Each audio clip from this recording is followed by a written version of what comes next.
मुरादाबाद के बिलारी में आज एक ऐतिहासिक पल देखने को मिला, जब मुख्यमंत्री योगी आदित्यनाथ ने 78 करोड़ 73 लाख रुपए की लागत से बने अटल आवासीय विद्यालय का उद्घाटन किया।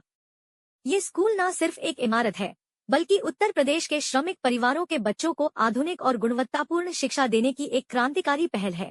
दोपहर 1:46 पर सीएम योगी का हेलीकॉप्टर बिलारी के पीपली गांव में उतरा। ठीक 1:55 पर उन्होंने स्कूल का उद्घाटन किया और 2:03 पर जनसभा को संबोधित करते हुए विपक्ष पर सीधा हमला बोला। मुख्यमंत्री ने बताया कि प्रदेश के 57 जिलों में अटल विद्यालय तैयार हो चुके हैं और कस्तूरबा गांधी विद्यालयों का भी अपग्रेडेशन तेजी से किया जा रहा है। बिलारी से सीएम योगी का ये संदेश न सिर्फ शिक्षा के क्षेत्र में सरकार की प्राथमिकताओं को दिखाता है, बल्कि उन विरोधियों को भी जवाब है जो बदलाव से परेशान हैं। अब यूपी की नई पहचान बनेगी श्रमिकों के बच्चों के लिए श्रेष्ठ शिक्षा का केंद्र। आप देख रहे हैं समाचार सूत्र न्यूज से गुलनाज की रिपोर्ट।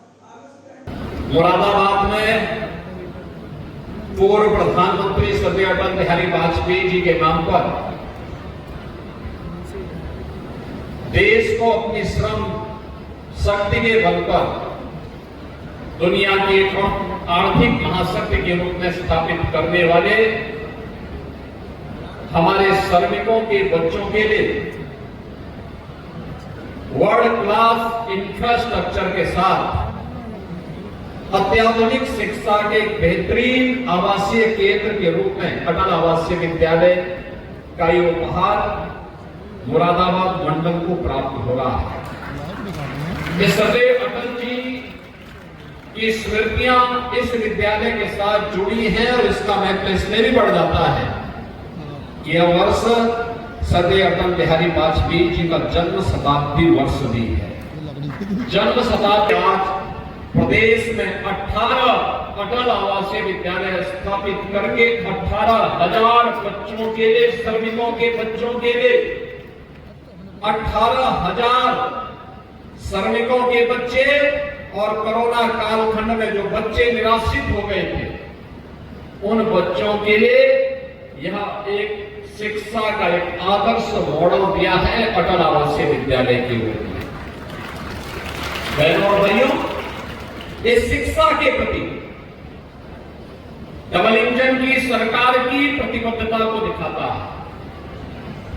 हम सब जानते हैं शिक्षा किसी भी सभ्य समाज की और समृद्ध समाज की आधारशिला बनती है। प्रधानमंत्री मोदी जी ने विजन दिया, प्रदेश की डबल इंजन की सरकार ने उसको इंप्लीमेंट किया और आज परिणाम है कि मुरादाबाद में भी अटल आवासीय विद्यालय बनकर के खड़ा है। आप देख सकते हैं श्रमिकों के बच्चों के लिए, अनाथ हुए बच्चों के लिए ये विद्यालय बन रहे हैं।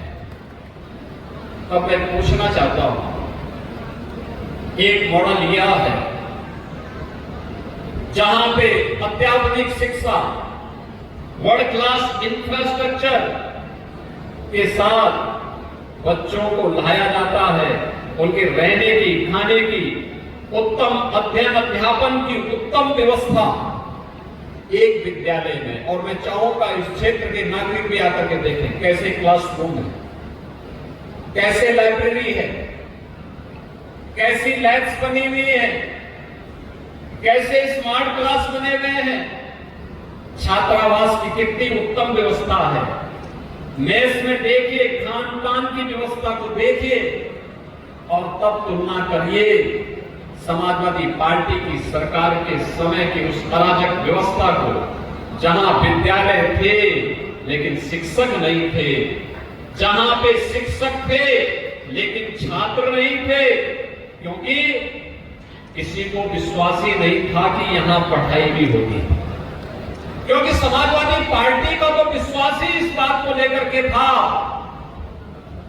कि नकल हमारा जन्मसिद्ध अधिकार है। नकल को उन्होंने अपने जीवन का हिस्सा बनाया था और नकल करवा करवा करके उन्होंने यहां की युवा पीढ़ी के भविष्य के साथ खिलवाड़ किया था। परिणाम था हमारे युवाओं के सामने पहचान का संकट आ खड़ा हुआ था। पहचान के संकट के दौर से गुजर रहे थे। बहनों और भाइयों, आज समाजवादी पार्टी को शिक्षा का मॉडल देखना है तो डलावा से विद्यालय देखें। ऑपरेशन कायाकल्प में समाजवादी पार्टी की विरासत से 1,54,000 विद्यालय जर्जर हालत में हमें प्रदेश के अंदर प्राप्त हुए थे। जर्जर हालत में विद्यालय नाम का है, खड़ा है, विद्यालय है तो भवन नहीं, भवन है तो शिक्षक नहीं, शिक्षक है तो छात्र नहीं। और अगर शिक्षक और छात्र है तो भवन की स्थिति ऐसी हुआ करती थी कि कब गिर जाए। बालक बालिकाओं के लिए टॉयलेट की व्यवस्था नहीं, कोई भी अन्य व्यवस्था नहीं। लेकिन डबल इंजन की भारतीय जनता पार्टी की सरकार आई।